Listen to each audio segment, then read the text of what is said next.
बिस्मिल्लाहिर्रहमानिर्रहीम। अस्सलाम वालेकुम दोस्तों, मैं मोहम्मद सलीम और आप देख रहे हैं हमारे YouTube channel tech with Urdu की एक और न्यू वीडियो। दोस्तों उम्मीद करता हूं आप बिल्कुल ठीक ठाक होंगे। दोस्तों आज की वीडियो में मैं आपके साथ शेयर कर रहा हूं ओमान में टोटल आज तक के मरीज और उनमें कितने सेहतयाब हैं और कितने वफात पा गए हैं। आज की वीडियो में मैं आपके साथ सलाला की रिपोर्ट भी शेयर करूंगा। सबसे पहले मैं आपको आज की डेट बताता चलूँ कि आज है 22 अप्रैल सन 2020 और दिन है बुध का।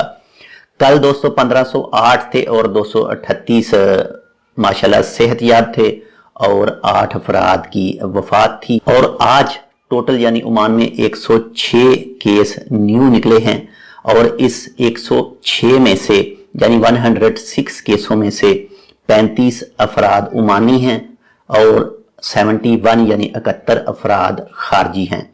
तो कल के अगर 1508 में आज के 106 जमा करें तो ये बनते हैं 1614। आज टोटल ओमान में 1614 अफराद मुकम्मल तौर पर निकले हैं, रजिस्टर हुए हैं कोरोना के।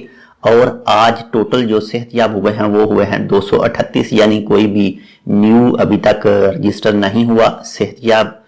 तो कल डेथ थी यानी कल वफात थी 8 की और आज भी वफात 8 की ही है।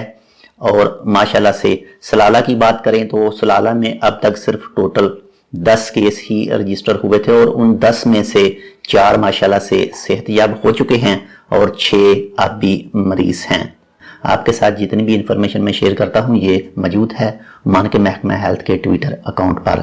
तो आपको कमेटी की तरफ से या किसी दूसरे जो भी महकमा है ओमान का उनकी तरफ से कोई भी हिदायत मिले आप प्लीज़ उनको फॉलो ज़रूर करें ताकि आप सेफ रहें, आपके साथ जितने रहते हैं वो भी सेफ रहें। तो ये थी आज की रिपोर्ट। इंशाल्लाह आज मैं एक वीडियो अपलोड कर रहा हूं जिसमें आपको ऑनलाइन ओमान वीज़ा लगाने के हवाले से गाइड करूंगा थोड़ा सा। तो इंशाल्लाह मिलते हैं अब से कुछ देर बाद दूसरी अपडेट के साथ ऑनलाइन वीज़ा कैसे लगाते हैं उसके हवाले से। अल्लाह हाफिज़।